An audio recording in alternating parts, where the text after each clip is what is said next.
Bonjour, bienvenue sur le salon d'IDEOS. Alors, je vous accueille aujourd'hui pour un échange autour du parc de Krka, qui est l'un des parcs nationaux les plus connus de Croatie avec celui de Plitvice et qui est aussi le parc national de Dalmatie le plus touristique.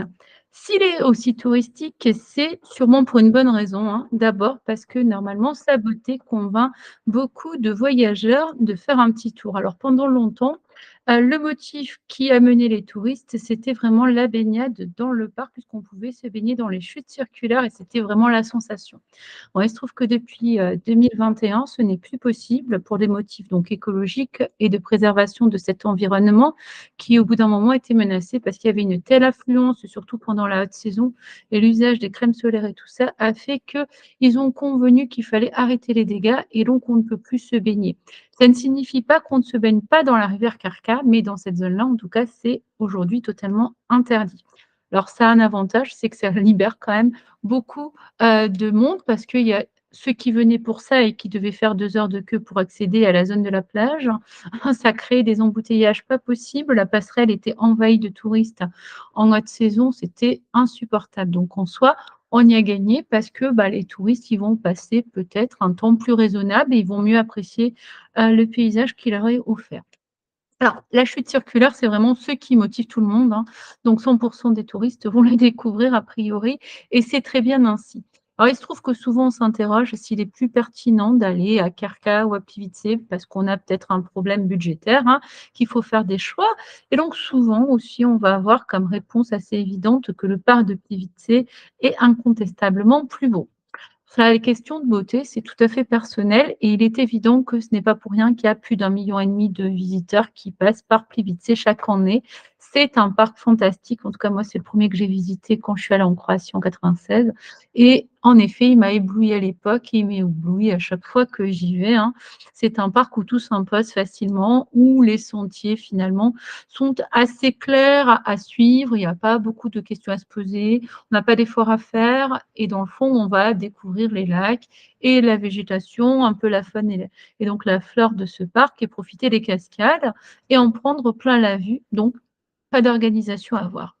Pour le parc de Kerka, c'est plus complexe parce que d'abord, le parc est immense. C'est avant tout un environnement naturel à grâce à la rivière, mais aussi culturel et historique puisque vous avez tout un ensemble de fortifications qui ont été faites sur les montagnes pour protéger la rivière puisque c'était la zone qui était, en carrefour entre les 3 grandes puissances, de la région. C'est-à-dire qu'on avait d'un côté, l'Empire austro-hongrois au nord, on avait la République de Venise qui dominait tout le littoral et en opposition donc, l'Empire ottoman, musulman donc, qui était en Bosnie-Herzégovine et quand on regarde la carte, en fait, tout est très près et donc les invasions ottomanes étaient très fréquentes à partir du XVe siècle. On a eu donc des tas et des tas de conflits dans la zone et d'ailleurs, on a tout ce patrimoine historique et culturel qui apparaît dans la région du parc de Krka. C'est pourquoi je dis aussi que si on ne se limite pas à la nature, on va pouvoir découvrir des choses très, très agréables et très intéressantes, hein, que ce soit les monastères, puisqu'il y a un monastère catholique, hein, sur un petit îlot qui s'appelle Vizovac, sur lequel on se rend donc en payant un supplément. Ça, c'est à voir si chacun veut ou pas aller voir ce monastère. Il y a la possibilité de découvrir un autre monastère qui, lui, est serbe orthodoxe, qui s'appelle le monastère de Kerka, qui est à l'intérieur des terres. Et il y a également donc d'autres patrimoines religieux et culturels, toutes les forteresses dont je vous ai parlé, qui surplombent donc la rivière et dont les vestiges sont, très jolis et aussi on peut faire des randonnées. Donc quand on passe un certain temps dans cette région, par exemple, plutôt que de tout condenser en une journée, on va pouvoir simplement aller explorer tous ces vestiges et faire des super randonnées dans les montagnes donc qui sont, typiquement karstiques, donc avec des beaux paysages et les points de vue panoramiques sur la rivière et le canyon peuvent vraiment être spectaculaires. Donc ça, c'est les possibilités générales et qui s'offrent à vous. Bon, la majorité des touristes, on ne va pas se le cacher, ils vont plutôt passer une journée au mieux dans le parc. Ils vont donc acheter un billet de 40 € en haute saison qui leur permet d'accéder à l'ensemble des sites qui sont donc dans le parc. Donc c'est valable pour aller au monastère, par exemple, de Kerka. On peut visiter aussi le site antique de Bournoum, qui est un ancien camp militaire, avec le musée où se trouvent toutes les fouilles archéologiques. On peut également accéder aux chutes de Manojlovac, qui sont beaucoup moins connues, mais qui sont pourtant spectaculaires, avec 59 mètres de hauteur et leur organisation en escalier. Et donc, on peut voir la chute de Bilouzitska Bouk, par exemple, qui est elle aussi quasi inconnue et qui est très cachée dans la nature. Donc, on peut aller la dénicher. On peut découvrir ce qu'était la première usine hydroélectrique qui a permis l'électrification de la ville de Šibenik. Donc, la ville est la première à avoir reçu l'électricité en Croatie grâce aux travaux de Nikola Tesla. Et donc là, on peut voir à quoi ressemblait cette usine qui est à proximité de Manojlovac et de Bilouzitska Bouk. Ça, c'est un peu l'environnement général que vous pouvez explorer si vous êtes curieux. Alors là aussi, c'est important de définir déjà le temps dont on dispose, les envies que l'on a par rapport aux découvertes et les efforts que l'on veut faire pour découvrir le parc de Kerka parce qu'il y a tellement de possibilités. Contrairement à Plivice où finalement tout est assez ressemblant, même si on fait le circuit le plus long de 20 kilomètres, on va aller dans les forêts, on va admirer vraiment les différences de la végétation, mais il n'y aura pas de contraste important d'une zone à l'autre en fait. Alors qu'à Kerka, c'est très important de savoir que chaque zone du parc est différente. Elle offre des paysages et des points de vue panoramiques que vous allez pouvoir apprécier en faisant plus ou moins d'efforts. Et c'est là qu'il faut donc se poser la question du temps que vous avez envie de passer dans le parc. Bon là, je vais partir sur l'idée que vous êtes des voyageurs curieux comme moi, donc que vous avez envie d'en découvrir le plus possible et que vous n'avez pas trop peur des efforts, mais que vous n'allez quand même pas non plus vous lancer dans des randonnées très exigeantes parce que tout le monde n'a pas un physique hyper sportif, moi la première, et donc il faut être équilibré. Il faut aussi se dire que même si ça se répartit sur la journée, c'est une grosse journée, hein. On est autour de 28 000 pas environ, hein, ce qui est pas mal, hein. En plus, c'est aussi à prendre en compte, il fait très chaud en été dans cette zone-là. Plus on rentre dans les terres, plus c'est écrasant la chaleur. Donc il faut aussi le prévoir dans son rythme et dans son organisation de la journée. Donc, je vais essayer de vous montrer un peu ce que vous pourriez faire et ensuite, en fonction donc de chaque niveau d'intérêt et de temps que vous avez à disposition, je ferai quelques nuances pour que vous puissiez y voir plus clair. Alors, je vais faire un partage d'écran d'un article que je montre souvent aux voyageurs qui me contactent pour avoir des conseils personnalisés. Donc n'hésitez pas évidemment si, vous en voulez par rapport à votre rythme, justement, vos envies, vos niveaux d'intérêt, c'est toujours mieux de pouvoir faire du conseil, personnel, surtout quand on a des enfants, par exemple, parce que ça aussi, c'est à prendre en compte. Les rythmes selon les âges, hein, ne vont pas être les mêmes. Alors, j'espère que vous voyez le partage d'écran. Oui, a priori, c'est bon. Donc je vais essayer de vous montrer ce que vous êtes censés pouvoir voir dans ce parc. Alors, quand je parle de la grandeur du parc, il faut se représenter qu'il y a 6 zones par lesquelles on accède à des lieux donc différents dans le parc. Ces entrées, il y en a 2 qui sont très connues, hein, qui s'appellent l'Ozovac, qui est ouvert toute l'année, et l'entrée de Skradin, qui est donc un petit port qui est sur la mer. Donc là, en fait, quand on accède à la zone des chutes circulaires, on a emprunté l'une de ces 2 entrées. C'est normalement la question que la majorité des touristes vont se poser: quelle est la meilleure entrée?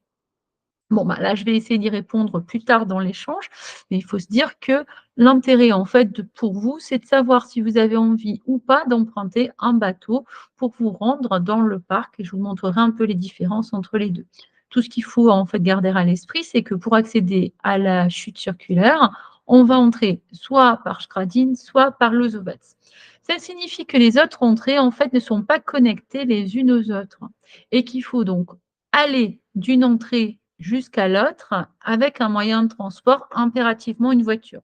Donc ce que je vais vous expliquer, cela exige que vous ayez un moyen de transport autonome et on ne se contentera pas d'un scooter, hein, compte tenu de ce que sont les routes, il faut vraiment une voiture. Il n'y a pas de moyen de transport qui soit organisé dans le parc pour aller, heu, d'une zone à l'autre et les possibilités qui existent exigent en supplément et comme le coût du billet est déjà assez onéreux, hein, 40 €, si vous devez payer 15 à 20 € pour, les excursions en bateau à l'intérieur du parc, ça commence à faire un gros budget. Donc j'évite de parler de ces solutions parce qu'elles sont rarement utilisées sauf pour un certain confort ou parce qu'on n'a pas de problème budgétaire, alors ça c'est très bien, hein, mais l'idée c'est donc de pouvoir aller d'une entrée à l'autre avec sa voiture. S'il faut la voiture, c'est parce qu'entre une entrée et la suivante, on est à environ 20 kilomètres, ce qui fait qu'on est entre 25 et 40 minutes selon les routes qu'on emprunte et les lieux vers lesquels on se dirige. Je vais donc vous montrer comment se rendre jusqu'à cette zone-là, par exemple, qui est la plus éloignée du parc, qui s'appelle Maneulovac, dans laquelle on peut voir le début du canyon, les chutes spectaculaires de Maneulovac. Derrière, il y a le Bournoum et pas loin à côté, vous avez la chute de Biloujitska Buk dans laquelle on peut se rafraîchir. Voilà comment s'organise le parc, en fait. Donc, comme vous l'avez compris, il y a environ 120 kilomètres à faire sur des routes qui sont en général sinueuses, étroites et donc sur lesquelles on roule vraiment pas vite, hein. Il faut compter entre 30 et 45 minutes pour aller d'une zone à l'autre, surtout dans l'intérieur des terres. C'est une zone qui a été peuplée pendant, avant la guerre en fait de Croatie par une majorité de Serbes, donc il y a un patrimoine qui est lié aussi à cette communauté-là. Il faut savoir que pendant la guerre, elle était extrêmement disputée, donc il y a eu beaucoup de combats, ce qui explique qu'on va se confronter vers Manojlovac, Polianai notamment et Kistanje, à des paysages qui rappellent malheureusement ce que fut la guerre, hein, puisque tous les impacts de balles, de mortiers, tout ça, sont encore malheureusement dans les maisons et que certaines donc sont détruites et on comprend bien que celles qui ont été complètement détruites ont été aussi minées pour éviter que les populations aient l'intention un jour d'y revenir, ce qui est toujours triste, hein, mais malheureusement, on se rend compte que la guerre n'est pas exempte du continent européen comme on l'entend souvent à la télé depuis 80 ans, puisque cette guerre-là, elle était il y a 35 ans, hein. Peut-être que certains médias l'ont oublié. Donc, il faut aussi savoir qu'on va découvrir éventuellement ce genre de patrimoine. Ça ne fait pas forcément rêver, mais pour l'aspect éducatif, c'est toujours très intéressant. Je vous montre donc l'organisation du parc. Donc, je vous ai parlé des deux entrées principales. Donc Lozovac, c'est celle qui correspond à un petit village, donc à environ 20 kilomètres de Šibenik.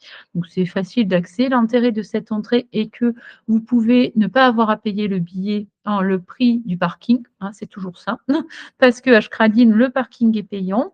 Ensuite, pour entrer à Lozovac, en fait, on va accéder au sentier de Lozovac, hein, par un bus qui va vous transporter depuis la billetterie jusqu'à l'entrée du sentier. Après, vous êtes libre de passer le temps que vous voulez dans la zone en question. L'autre entrée ici, Skradin, donc c'est sur la mer. Ça signifie donc que vous prenez un bateau. La différence majeure, c'est que pour le bus, vous avez un bus tous les quarts d'heure environ, avec 60 personnes en général à bord. Donc, ça permet d'aller rapidement dans l'entrée du parc. On va pouvoir y aller aussi à pied facilement, hein, c'est 10-15 minutes pour les bons marcheurs, hein. Donc, ça ne pose pas souci, un sentier intérieur. Donc, il n'y a pas de souci pour accéder au parc, quelle que soit l'heure. Il n'y a pas de contrainte réelle. Alors que Skradin, il y a des contraintes puisqu'on doit prendre un bateau. Donc, le bateau est limité en nombre, hein. Ça signifie qu'il faut souvent avoir réservé pour pouvoir accéder au bateau facilement. Sinon, on risque de ne pas pouvoir monter parce que tous ceux qui ont réservé sont non prioritaires. Et ensuite, il faut savoir que ce bateau met environ 25 minutes. Alors, il emprunte la mer, forcément, pour quitter Skradin. Puis ensuite, il y a un canal de jonction qui permet de rejoindre l'embarcadère où le bateau vous dépose et où vous allez rejoindre à pied la chute circulaire et vous allez arriver presque de suite après sur la chute elle-même, alors que quand on vient depuis Lozovac, on va être au plus loin des chutes circulaires et on va progressivement donc rejoindre les chutes et faire le sentier qui dure environ 2,5 km, donc c'est très rapide à faire, hein. Même si on flâne beaucoup, comme il y a beaucoup de monde, c'est quand même pas si évident. En été, en tout cas, si on veut être tranquille, il n'y a pas de bonne, idée autre qu'arriver à l'ouverture, hein, là, c'est idéal. Et à ce moment-là, quelle que soit l'entrée que vous empruntez, ça sera génial. Soit il faut arriver après 16 heures, quand l'essentiel des personnes qui sont passées pendant toute la journée sont déjà rentrées chez elles, puisqu'il y a quand même des rythmes de touristes, hein. Beaucoup de personnes d'Europe de l'Est, hein, d'Europe centrale, hein, qui sont habituées à certains rythmes de visite, donc elles ont tendance à visiter un peu comme tous les touristes, hein, entre 10 heures et 15 heures, et donc à rentrer après vers les lieux de vacances pour profiter de la mer, par exemple. et donc on sait qu'à partir de 16:00-17:00, on est très tranquille, donc on a évité tous les inconvénients de la foule.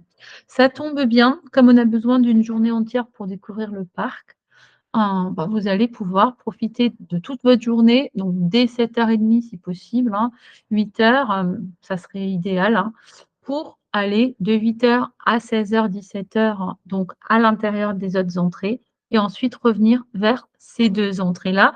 Sachant que ce qu'il faut bien comprendre, c'est que si vous avez des contraintes à Schradin, il faut bien penser à quitter la zone de Meinl-Lovatz où vous vous trouvez sûrement vers 15:00, de manière à la rejoindre impérativement pour le départ de 16:00, hein, parce que comme il y a un nombre de départs uniquement un par heure, il faut absolument pas rater ce départ.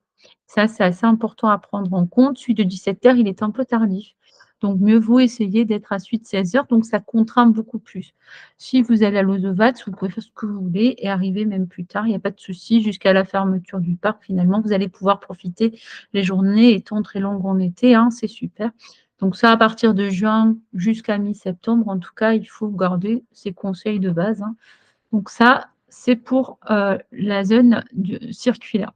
Donc si vous avez décidé, de découvrir l'ensemble du parc, ça veut dire que vous allez aller donc dans les autres accès.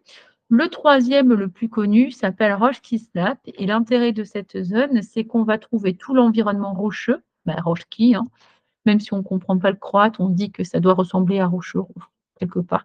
Et Slav, donc, c'est les chutes de Rochki, donc de la zone vraiment intérieure. Il y a des chutes qui ne sont pas très impressionnantes, mais qui sont plutôt jolies, qui sont dans la végétation. Puis vous avez la rivière qui, à cette zone-là, forme des mini cascades, donc ça aussi, c'est très sympa.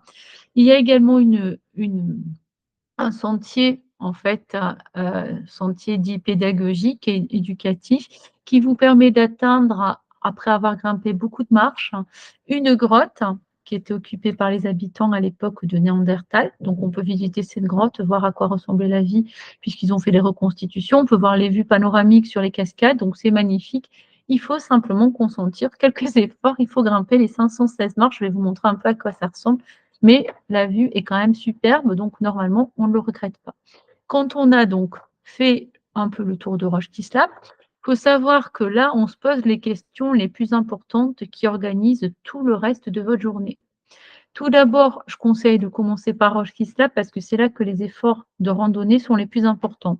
Donc en été, on les fait en début de journée puisqu'il fait encore une chaleur acceptable et qu'après ça va vraiment trop plomber et qu'il n'y a pas nécessairement d'ombre, hein, dans toute la zone. Donc il vaut mieux quand même faire ça le matin quand on est encore bien opérationnel et pas trop fatigué parce que si on a fait un peu tout l'ensemble du parc, on est bien trop fatigué déjà pour se lancer dans les randonnées en question. Il y a 3 niveaux de randonnée à Roche-Kislap et je vais détailler tout à l'heure, hein, mais l'idée à comprendre, c'est que vous devez faire un choix parce que là, vous avez une attraction également importante, pour certains en tout cas. C'est un restaurant qui permet de manger les pieds dans l'eau et qui est très difficile d'accès puisqu'on ne peut pas réserver pour le resto et que si on veut manger dans ces tables-là, il faut absolument arriver avant 10:00 en haute saison, ou à midi hors saison, hein, mais en haute saison, c'est jusqu'à 10:00 parce qu'après tout est réservé pour les excursionnistes qui ont payé pour, donc on ne peut pas accéder là et c'est un peu dommage pour certains. Donc si c'est un impératif, il faut prendre ça en compte et donc commencer votre visite par là.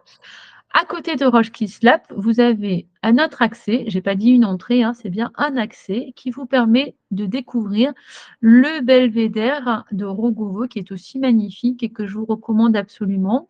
Alors il se trouve que tout ça est pas très bien indiqué, donc je vous renvoie vraiment à mon article qui essaie de donner le plus de détails possible. Il y a toutes les infos GPS, les noms en croate et comme ça vous pourrez repérer et donc vous avez cet accès-là avec le belvédère, un sentier en pleine nature, à pied plat, puis ensuite ça va grimper pour rejoindre le belvédère, hein, qui forcément est en hauteur. Et à ce moment-là, vous avez donc la possibilité de découvrir aussi cette zone-là. Alors comme c'est un accès et pas une entrée officielle, on peut y aller sans avoir encore le billet. Donc si on est très matinal et qu'on peut commencer vers 7:00, 7:30 idéalement, c'est par là qu'il faut débuter, hein, puisque vous allez pouvoir découvrir le belvédère et déjà en prendre plein la vue. Je vous montre un peu à quoi ça ressemble. Donc, quand on a découvert cette zone, ce qui prend déjà en soi entre 4 et 5 heures a priori. On va se retrouver dans la zone de Kistagné, donc qui est connue pour le monastère Kerka, serbe orthodoxe donc, et ici la zone du canyon la plus impressionnante, d'où on peut admirer donc depuis les hauteurs le canyon et les forteresses comme Trozen et comme Nejved, comme Bogosin également. Alors elle est moins impressionnante, mais les deux autres là se font face, donc c'est assez spectaculaire de les voir. Et donc quand on est dans cette région-là, on va simplement aller par la route tranquillement du côté de Pouliané, où se trouve donc la cinquième entrée avec comme accès le Bournoum, donc ici la chute de Manojlovac, ici celle de Bilouzitska-Bouk et donc là, Miliaka, c'est la fameuse usine hydroélectrique dont je vous ai parlé. Donc ça, c'est ce que vous pouvez découvrir dans cette zone-là. Là, il y a plusieurs niveaux d'intérêt, hein. C'est-à-dire que quand vous avez une seule journée, il faut forcément faire des choix. Donc a priori, vous allez aller peut-être vous rafraîchir à Bilouzkabouk, qui est un petit sentier, vraiment, de 400 mètres dans la nature un peu sauvage et donc vous allez peut-être vous contenter de découvrir Manojlovac de loin.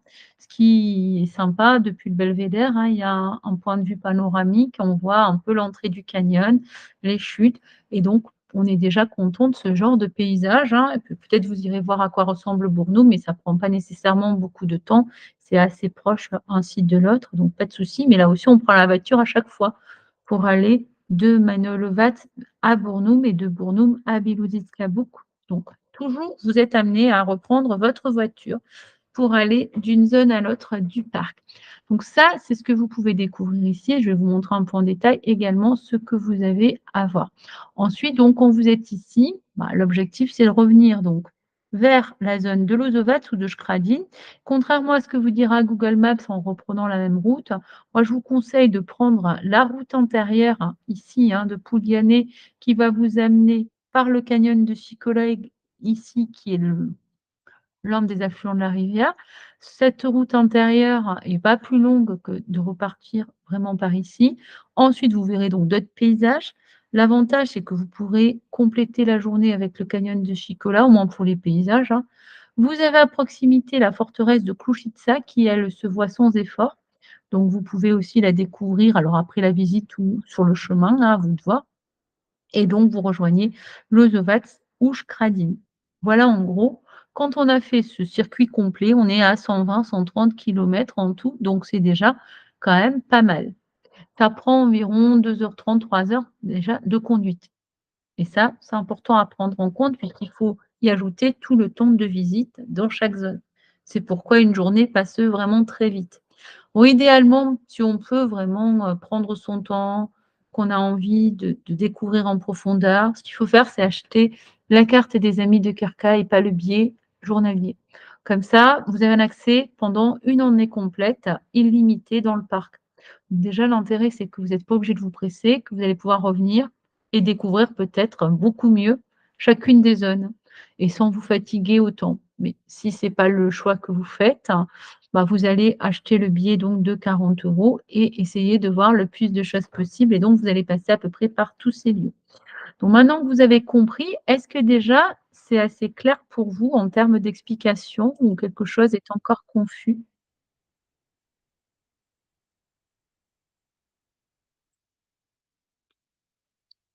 On va dire que c'est clair. Donc on va continuer pour découvrir donc le parc de façon plus approfondie. Donc maintenant, l'objectif, c'est de savoir ce qu'on va pouvoir voir et faire et donc je vais vous montrer un peu ce que vous êtes censés voir dans chaque zone dont on a parlé. Donc ici, alors excusez-moi parce que je ne suis pas super organisée là. Voilà, je vais retrouver quand même le sommaire, hein, ça sera mieux. Ici donc, vous avez la zone de Roche Kislap dont je vous ai parlé. Donc c'est celle par laquelle a priori vous allez commencer si vous voulez randonner et si vous voulez accéder au restaurant Christian, donc avec la possibilité de manger les pieds dans l'eau. Voilà un peu à quoi ça ressemble là. Ici, vous pouvez vous baigner. Le restaurant est accessible aux consommateurs de plats, donc il faut impérativement manger, on ne peut pas se contenter de boire et donc on va pouvoir aller ici dans la zone de Roche Kisna. Il y a donc 3 niveaux de randonnée. Le premier, c'est celui des chutes d'Orglitze qui prend environ 1 heure et un sentier de 2,5 km environ. Vous avez donc le deuxième sentier qui est très intéressant et qui est la version un peu à mi-chemin entre le très facile et le difficile, c'est-à-dire le sentier de Stinica avec les marches et l'ascension donc des 516 marches pour atteindre la grotte. Et vous avez le sentier complet avec la grimpette et donc des ascensions qui sont quand même assez sportives. L'ensemble du sentier là fait 8,5 km, donc il faut compter environ 4 heures, 4 h 30. Quand on choisit la randonnée facile pour les chutes de Glitz et de Roche Kislap, on est à environ 1 heure et demie à Roche Kislap, hein, et si vous allez manger, on est autour de 2 heures, hein. Vous pouvez visiter les moulins qui ont été transformés en musée ethnologique, donc c'est plutôt sympa, hein. Et si vous faites l'ascension des marches, on est autour de 3 heures et demie, 4 heures avec les chutes d'Oglitz. Donc il faut compter 4 heures en gros pour, la version intermédiaire.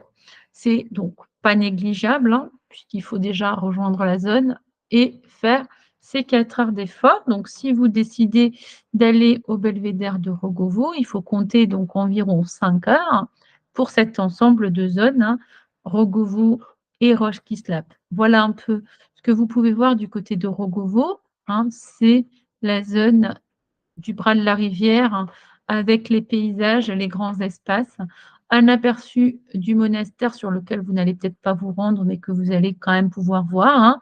Si vous avez des jumelles ou des bons zooms, vous pouvez le rapprocher. Dans tous les cas, le belvédère est quand même déjà assez spectaculaire et donc voilà, en rapprochant, on peut arriver à ce genre de vision, hein. Avec les très bons zooms actuels, ça devrait être jouable d'avoir un minimum d'aperçu de ce monastère sans se rendre sur l'îlot. Voilà ensuite la chute d'Orglitze, qui est donc la randonnée de base à Roche-Kisla, qu'on va rejoindre depuis l'entrée en empruntant bien sûr le sentier. Ici, vous voyez un peu la végétation, donc ça reste ombragé encore et on se rapproche un peu de cette chute. Et évidemment, l'idée, c'est d'avoir à la fois cette vision simple et donc l'ascension des marches, hein. Vous comprenez pourquoi je dis que ça grimpe, puisqu'il y en a 516, hein. Il faut donc éviter de faire ça sous le cagnard.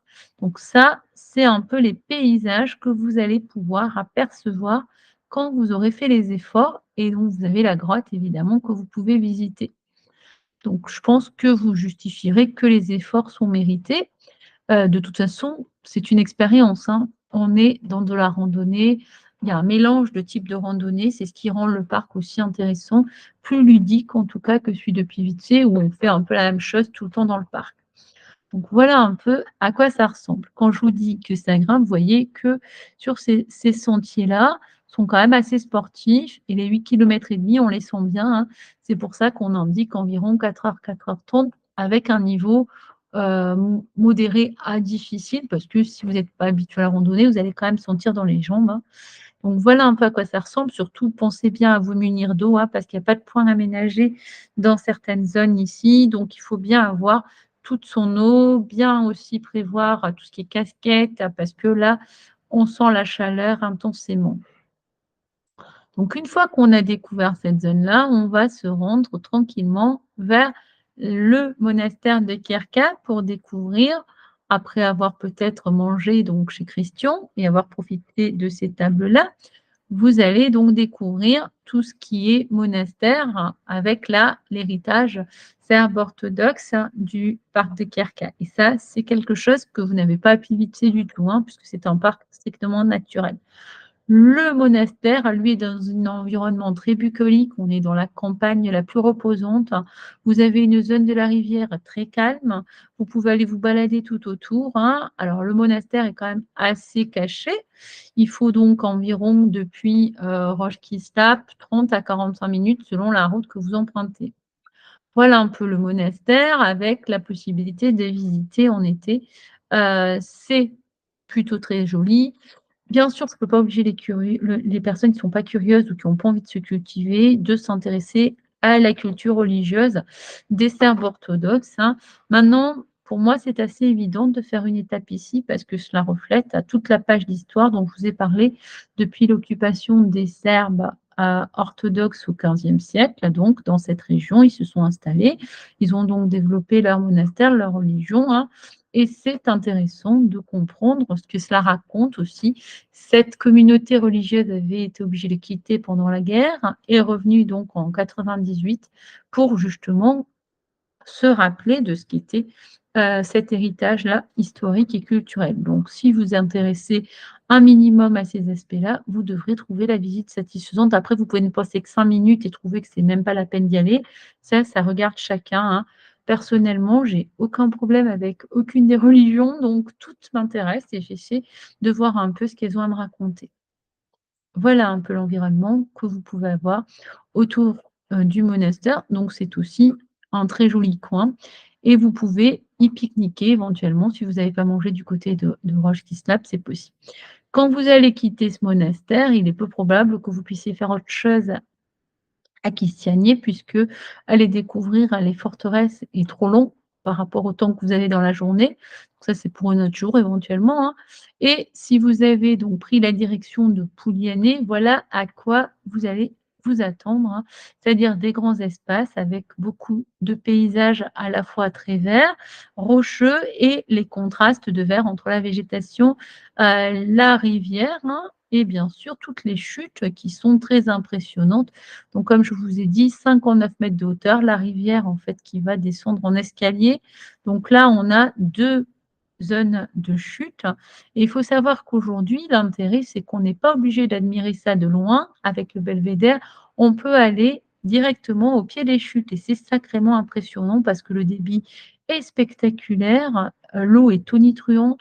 Donc si vous avez envie d'en prendre plein la vue et de ressentir ça, bah, rien ne vaut d'emprunter le sentier qui est très facile, hein, c'est 2 kilomètres environ.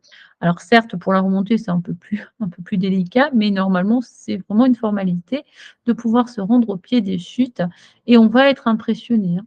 Parce que tous ceux qui sont allés m'ont remercié de leur avoir donné le conseil parce que certains ont renoncé aux marches parce qu'ils avaient des enfants et ils étaient un peu frustrés, donc ils voulaient un peu compenser et ils ont décidé d'aller au pied des chutes et les enfants ont adoré.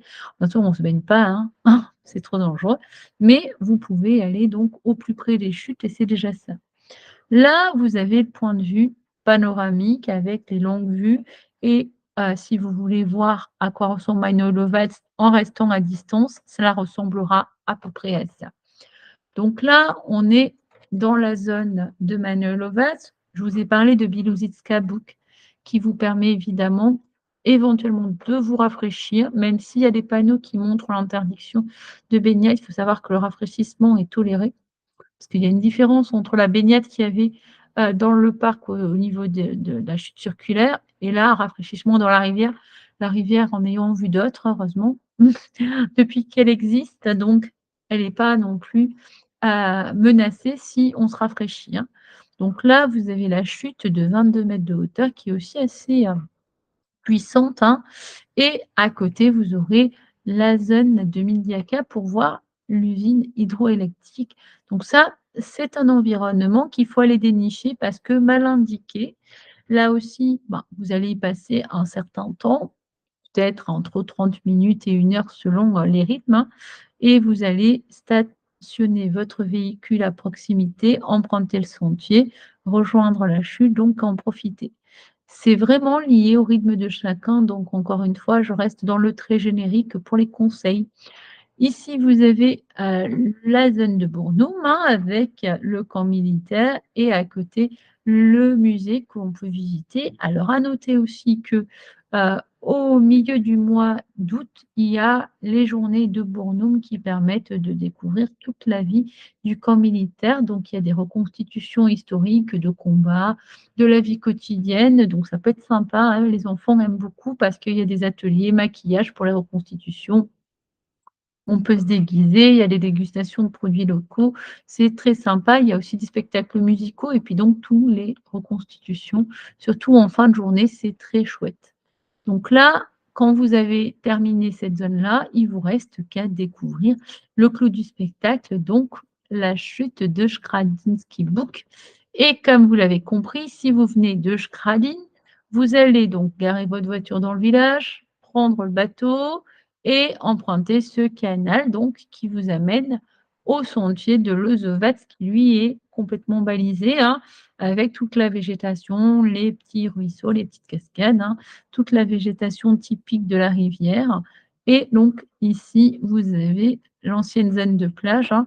Alors j'ai laissé volontairement, les photos. Parce qu'à l'époque où on se baignait, bah, c'était pour comprendre aussi à quoi ça pouvait ressembler, hein. Donc le sentier circulaire, hein, forcément, vous allez faire le tour, comme une boucle, 2,5 km. On passe entre 1 heure et demie et 2 heures et demie. 2 heures et demie en prenant vraiment beaucoup son temps. 1 heure et demie, c'est la base, mais si on a payé 40 € uniquement pour ce sentier, on va considérer que le prix du billet est très cher. En tout cas, c'est ce qui va revenir souvent. C'est ce qui revient chez ceux qui ne se sont pas informés. C'est ce qui va aussi, apparaître dans les commentaires de ceux qui n'ont pas voulu faire d'efforts et pas découvrir les vues panoramiques dont je vous parle. D'abord parce qu'ils ignoraient peut-être leur existence, peut-être qu'ils n'étaient pas en mesure de grimper les 516 marches et ça je respecte tout à fait, hein. Quand on ne peut pas, il faut absolument pas se forcer, mais si on peut, en tout cas, au moins ne pas passer à côté parce que justement ils ne connaissaient pas les chutes de Magnolia-Lovatt, ils n'ont pas jugé utile d'y aller et à ce moment-là, on est passé un peu à côté des vues panoramiques. Pareil pour le belvédère de Rogovo. Donc là, quand on est au clou du spectacle, on a la chute circulaire, hein. Vous voyez, quand on se baignait, alors là, c'est une vision qui était encore assez modérée parce que c'était archi bondé, c'était insupportable. Il y avait la queue pour accéder à la plage, hein, puisque les gens prenaient leur temps, bien sûr. Et donc, c'était galère.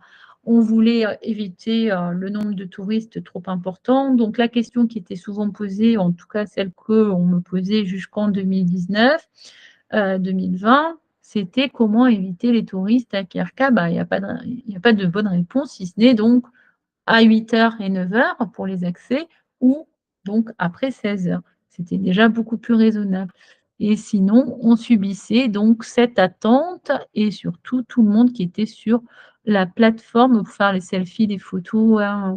Vous doutez bien que c'est là qu'on fait les plus belles photos, donc tout le monde occupe cette passerelle et c'est quand même pas drôle du tout, hein, quand il y a trop de monde. Tout à l'heure, je vous montrais éventuellement les photos pour que vous rendiez compte de ce que vous avez peut-être évité en écoutant les conseils. Là, quand on a découvert, on a vu l'essentiel du parc en une journée, sachant qu'il y a beaucoup plus à voir encore, mais qu'on va rester modeste et essayons de tenir à ça. Ce sera déjà formidable si vous arrivez à tenir le rythme. Ici, vous avez un aperçu de Klouchitsa, donc la forteresse qui est à flanc, de falaises et donc voilà un peu à quoi ça ressemble. Si vous connaissez ma région, les châteaux cathares, ça vous inspirera peut-être un peu ce type de vue, hein, parce que ça y ressemble beaucoup. Donc voilà un peu ce que vous pouvez découvrir, hein. Alors, quand on est randonneur, il faut savoir qu'il y a des randonnées possibles sur les zones de forteresse, hein, Bogosin par exemple, ou donc Louchitsa. Ce sont des sentiers, donc chaque forteresse est reliée par un sentier. Donc, on peut accéder à ces forteresses, hein, et à ce moment-là, on peut évidemment admirer le canyon depuis les hauteurs, voir les forteresses en question. Mais je pense que déjà, quand on a fait le tour dont je vous ai parlé, c'est assez satisfaisant. Le canyon de Chicola, c'est un peu la cerise, hein. Si vous avez du temps ou l'envie, vous pouvez passer par le canyon, voir à quoi ça ressemble, hein. Il y a une tyrolienne, hein, pour ceux qui aiment ce genre de sensation. On traverse le canyon. C'est pas la plus impressionnante de Croatie, c'est beaucoup mieux d'investir dans celle de Cetina. Mais pour ceux qui aimeraient, voilà un peu à quoi ça ressemble, hein. Et donc, sachez que la rivière Karka prend sa source à côté de la ville de Knin, hein, à 5 kilomètres environ, à proximité de la chute de Kretschitsch. Donc, si vous avez envie de découvrir et la chute qui, là, est un peu pauvre, mais qui, quand elle est très alimentée, ressemble plutôt à ça, c'est quand même mieux. Vous avez la possibilité donc de voir tous ces paysages. Alors là, il n'y a pas besoin de payer une entrée ou quoi que ce soit, hein. C'est des lieux naturels qui sont associés à la rivière Kerka. Voilà en gros ce que je voulais donc vous dire. J'ai parlé donc des entrées, par rapport à à la réflexion qu'il faut avoir pour savoir par quelle entrée rentrer. Donc je vais revenir sur les entrées puisque c'est une question fréquente, hein. Comme vous avez compris qu'il y avait les entrées confidentielles, mais l'objectif là, c'est de savoir donc l'osevat ou Schradin, ça va être simple en fait. Excusez-moi pour le téléphone. Laissez passer le téléphone.